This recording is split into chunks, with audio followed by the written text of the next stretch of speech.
Hello and welcome to your channel as they like it. Indian history की series में आज हम आपके लिए लेके आए हैं क्या है ऑल इंडिया किसान सभा।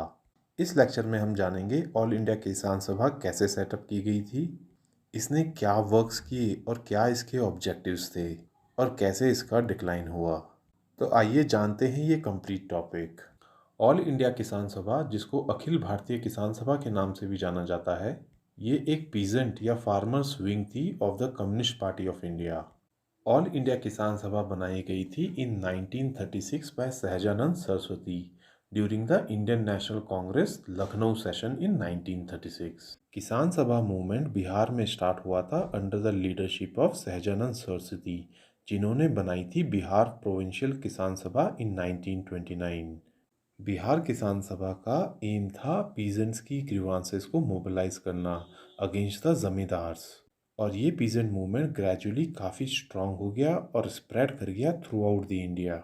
ये सभी रेडिकल पीजेंट मूवमेंट्स कल्मिनेट किए in the formation of all India Kisan सभा, और ये बनाई गई थी at the INC Lucknow session in 1936। All India Kisan सभा के प्रेसिडेंट स्वामी सहजानंद सरस्वती को चुना गया और इसके जनरल सेक्रेटरी बने एनजी रंगा।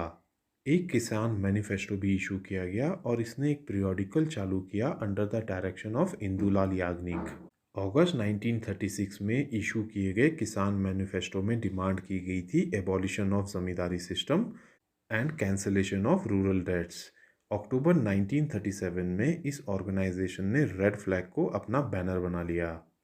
ऑल इंडिया किसान सभा के एजेंडा का कांग्रेस के मैनिफेस्टो पर भी काफ़ी स्ट्रॉन्ग इन्फ्लुएंस पड़ा इन दी 1937 प्रोविंशियल इलेक्शंस। आइए जानते हैं ऑल इंडिया किसान सभा के क्या ऑब्जेक्टिव्स थे।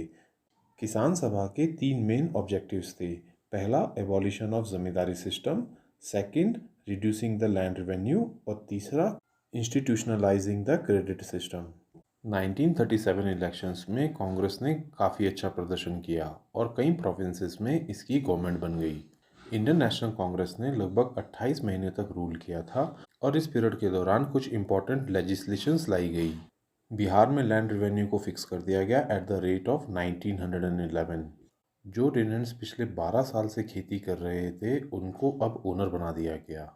लेकिन धीरे धीरे ऑल इंडिया किसान सभा और कांग्रेस लीडर्स के बीच में डिफरेंसेस बढ़ने लगे। इसका एक रीज़न ये भी था कि इंडियन नेशनल कांग्रेस के कई लीडर्स जमींदार भी थे, और इस कारण से इन लीडर्स का ऑल इंडिया किसान सभा के लीडर्स के साथ आइडियोलॉजिकल डिफरेंसेस थे।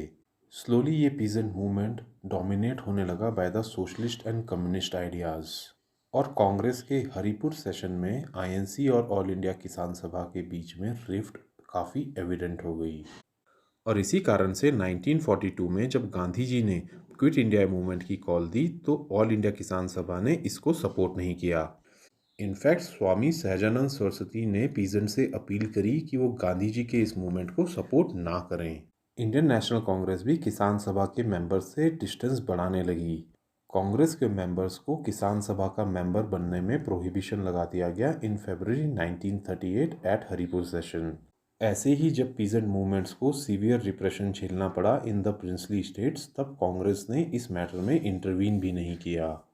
और फाइनली मई 1942 में कम्युनिस्ट पार्टी ऑफ इंडिया ने कंट्रोल टेक ओवर कर लिया of all India Kisan Sabha in all Indian states including Bengal.